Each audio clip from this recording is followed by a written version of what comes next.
Common wire पता करने के लिए ये चारों तार को हम बारी बारी से चेक करेंगे और बारी बारी से चेक करने के बाद जिस तार से सभी तारों पर रीडिंग अधिक आएगी वही अकेला तार जो होगा वही कॉमन का होगा।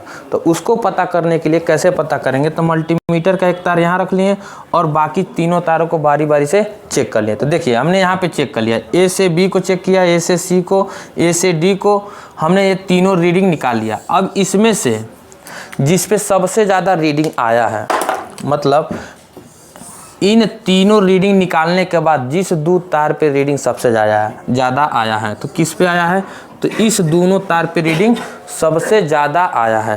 तो इन्हीं में से कोई एक कॉमन होगा, या तो ए कॉमन होगा या डी कॉमन होगा।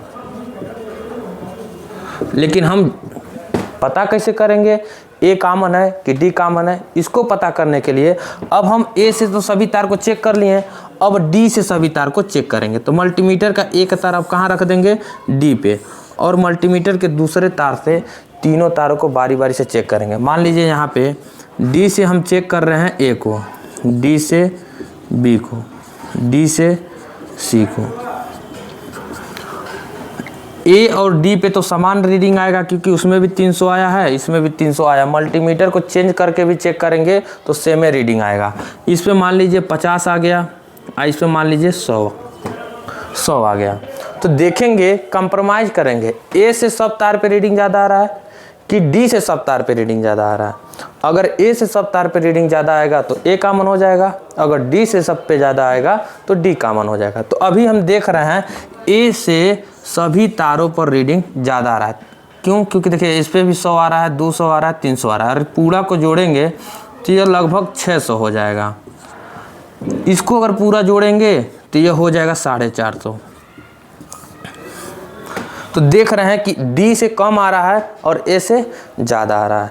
तो इस तरह हम क्या पता कर लेंगे, कॉमन। तो अभी हमारा कॉमन निकल के आया है ए, तो ए हमारा क्या हो जाएगा, कॉमन हो जाएगा। तो जब हम कॉमन पता कर लिए यानी कि ए हमारा क्या हो जाएगा, कॉमन हो जाएगा।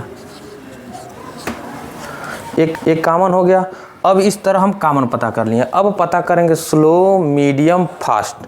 तो स्लो, मीडियम, फास्ट पता करने के लिए मल्टीमीटर के एक तार को अब लगा देंगे कॉमन पे। अब ये बच गया 3 तार। 3 तार को हम बारी बारी से चेक करेंगे। तो देखिए हम यहाँ पे हम पहले ही इसकी रीडिंग पहले ही हम लोग निकाल के रखे हुए हैं। देखिए ए से बी को चेक करना है, ए से सी को चेक करना है, ए से डी को चेक करना है। तो ए से बी को भी चेक किए, ए से सी को चेक किए, ए से डी को चेक किए हैं। अब तीनों को हम बारी बारी से जब चेक कर लिए हैं तो इसी से हमको पता चल जाएगा कि कौन स्लो है, कौन मीडियम है और कौन फास्ट का है। तो जिस पे रीडिंग ज़्यादा आया रहेगा, ये तो हमारा कॉमन है।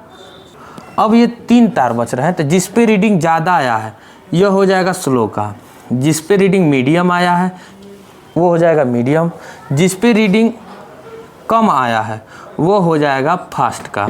इस तरह से हम मोटर के अंदर 6 तारों को पता कर लेंगे, कौन कॉमन है, कौन मीडियम है, कौन स्लो है, कौन हाई है और कौन कैपेसिटर का है।